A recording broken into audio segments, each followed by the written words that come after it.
So if you couldn't tell by my last two videos, I'm a very lazy person. I'm often called unambitious by my parents, and my friends heavily doubt whether I'm depressed or not. My parents are obviously very mad at me when I display such a lack of interest in things, but it's not necessarily because I'm lazy, it's more because I'm a very capable person.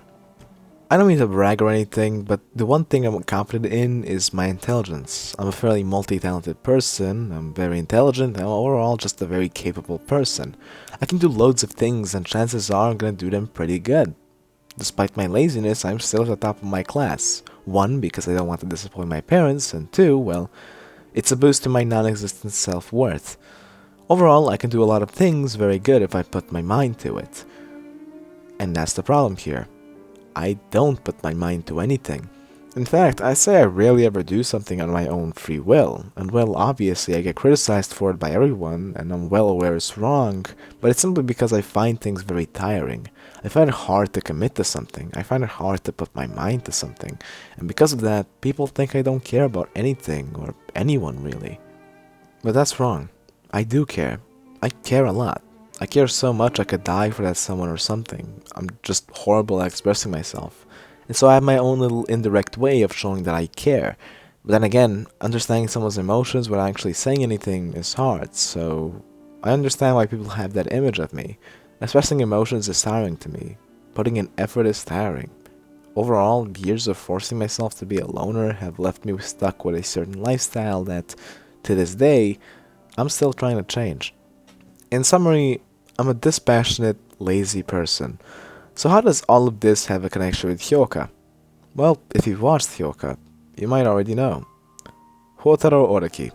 Houtaro is a very lazy person that seems uninterested in most things. He tries to conserve energy as much as he can and has a somewhat monotone, grey look on life as opposed to the rose-colored life that the people around him have.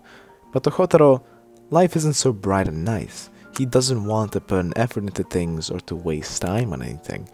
He is truly the ultimate energy conservative. His outlook on life isn't necessarily too grim, but it's obviously not a very good viewpoint. He tries to avoid effort and putting in time into stuff and expects and wants to get the best results. As he says, if he doesn't have to do something, he won't. If he must do something, he'll do it quick.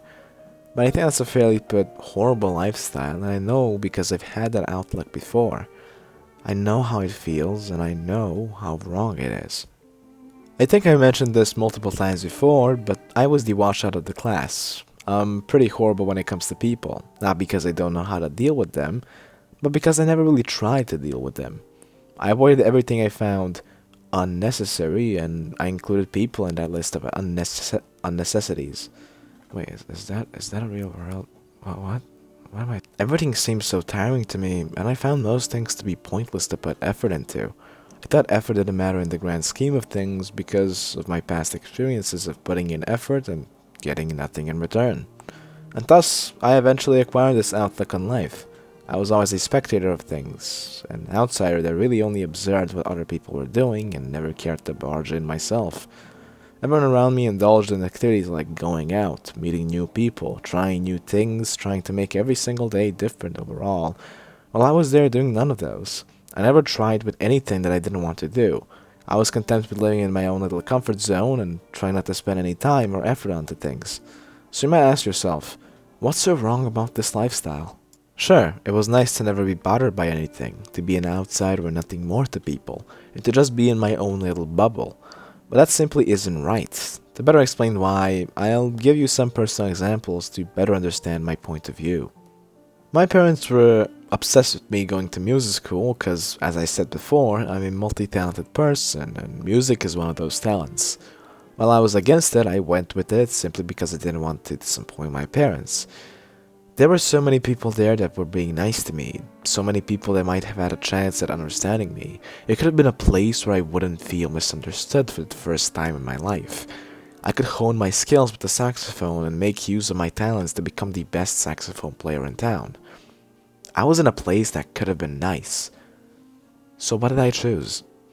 Music school became tiring to me in a matter of 2 months as it was draining me of my energy and the will to be productive with school and stuff, because I truly didn't want to indulge in any side activities aside from school. So I wanted to quit. But in order to avoid telling that to my parents and breaking their heart, I decided to simply skip lessons. And when I say skip lessons, I mean skipping a semester or 4 months of lessons per school year. In my 4 years of music school, I skipped school so often that I really never even appeared at classes at all. I remember in my 3rd year, I would not go to a single class. I would lie to my parents that I went or that the teachers were sick, but I always get caught despite me being a somewhat good liar, and so my parents didn't let me quit as a punishment. My goal with this was to get kicked out, but the professor that was assigned to me refused to give up on me, and so he made sure I stayed and finished all 4 years. He didn't care how, he simply wanted me to finish it, because he realized what I was trying to do and refused to let it go my way. I respect that man for fighting back just because he refused to give up on a young talent. He fought and never gave up. Hell, one time I went so far as to almost make him lose his job because of me. The guilt of me doing that is still with me to this day. So now picture this. I could have had a great success. I could have been the best saxophone player in town. I even had an amazing professor that actually cared about me and my talents and wanted me to hone them with him. But I chose to give it all up. I chose to be selfish and I chose to stay truthful to my lifestyle. I gave it all up. For what? For my temporary happiness. Out of my own laziness, I missed out on so many opportunities. Or another example. I had a girl that really liked me for some reason, and I think she was one of the few people from my school that actually respected me. And it's not like I had no interest in her whatsoever. She was cute, smart, but most importantly, she treated me like a person, so of course I liked her. But when she did confess, I ran away. I refused it, despite liking her. One part because I didn't want to ruin her reputation, but it was mostly because of my lifestyle, avoiding everything unnecessary. I felt like relationships at such a young age were not only superficial, but not worth spending time and effort in. Because committing was tiring to me. I feel like I'd be better off living with my life without having to commit. Living it the same way I always did. That way I wouldn't have to put in effort into a relationship that wouldn't last. Or the final example. My first months of high school. Everyone was trying to make new friends and be friendly with each other, and everyone seemed to be getting along. And so it's not like I wasn't approached by anyone, but I refused it all. Partly because of my lonely way of living, but also because socializing actually took time and effort. Being friends took commitment, and I didn't want that. I didn't want to be bothered because I was content with my lonely, unhappy lifestyle and didn't want to leave my comfort zone. So while everyone had friends by the end of September, I was the only one sitting alone, with no one besides me. Why? Because I didn't want to commit. I didn't want to be bothered. I wanted to stay a spectator, an outsider to things, and to stay in my little shell and never leave. I didn't even bother to try.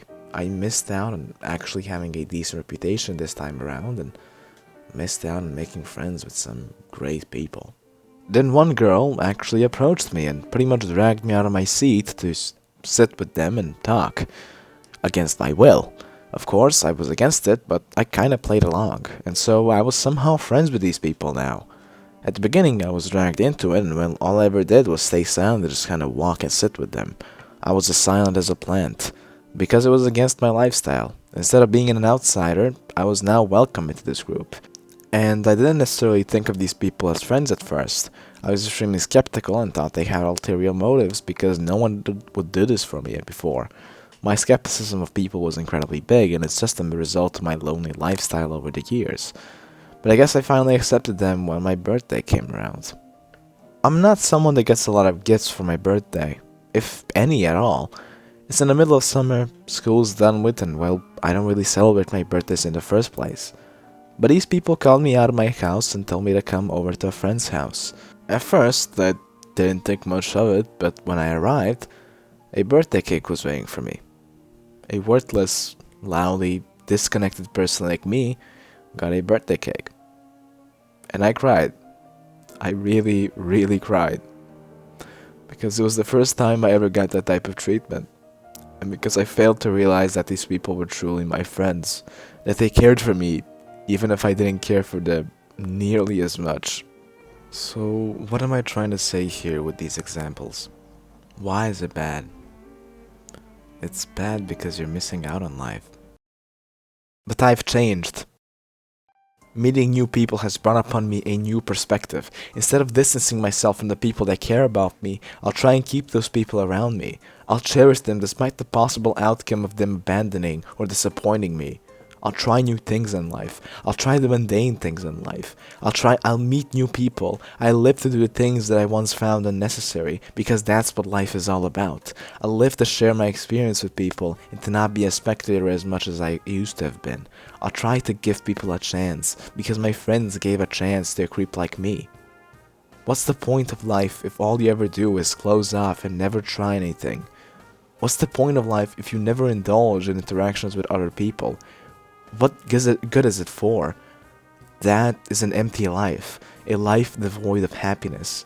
If you never try new things, never meet new people, never do the mundane things, what's the point in living? All of us have a limited amount of time on this planet. We'll all eventually disappear, and while life doesn't necessarily have much meaning to it, so is it meaningless to think about the meaning of life. Life is the present. Life is experiencing as many things as you can, both good and bad, till the day that you die. Life is doing the mundane things. It's meeting new people. It's about feeling strong emotions, about feeling pain and feeling happiness, about putting in effort into things. Because there is not a single time when effort won't be repaid, whether it takes 10 minutes or 10 years. And so, just like Chitanda, Manaka, and Satoshi got Oreki out of his shell, the friends I tried to distance myself from never gave up on me. They were dedicated to bring me out of that dark place, to stop me from thinking life so black and white. And that's why Hyouka means so much to me today, because now when I look back at it, it reminds me of how important the mundane things are in life. The point of Hyouka is to live in the present and enjoy it, to not miss out on life, to indulge in the mundane and trivial and to garner meaning from it. It's about living a fulfilling life, about leaving your comfort zone and finding out what's on the other side of the spectrum, the other side of which you are so afraid of. And that's why it's truly one of my favorite shows, because it's beautiful unlike any other. I know that this video is really personal, but I like that. I want my channel to have personal stuff like this, because in truth, this channel is my one place. I'm still in the process of changing as a person, and talking about anime with other people on the internet is very fun. I'm currently in the process of making a new channel banner, and I would also draw myself a better profile pic, however, I suck at drawing. From now on, I'm gonna try uploading weekly. If I do miss an upload on this month though, I am sorry, school's really tight right now. Nonetheless, if you guys enjoyed the video, give it a like, and if you want to see more of me talking about the things I love, subscribe to my channel. Give me feedback about a video, as I'm always trying to improve. Thank you for watching. Have a great day, folks, and see ya.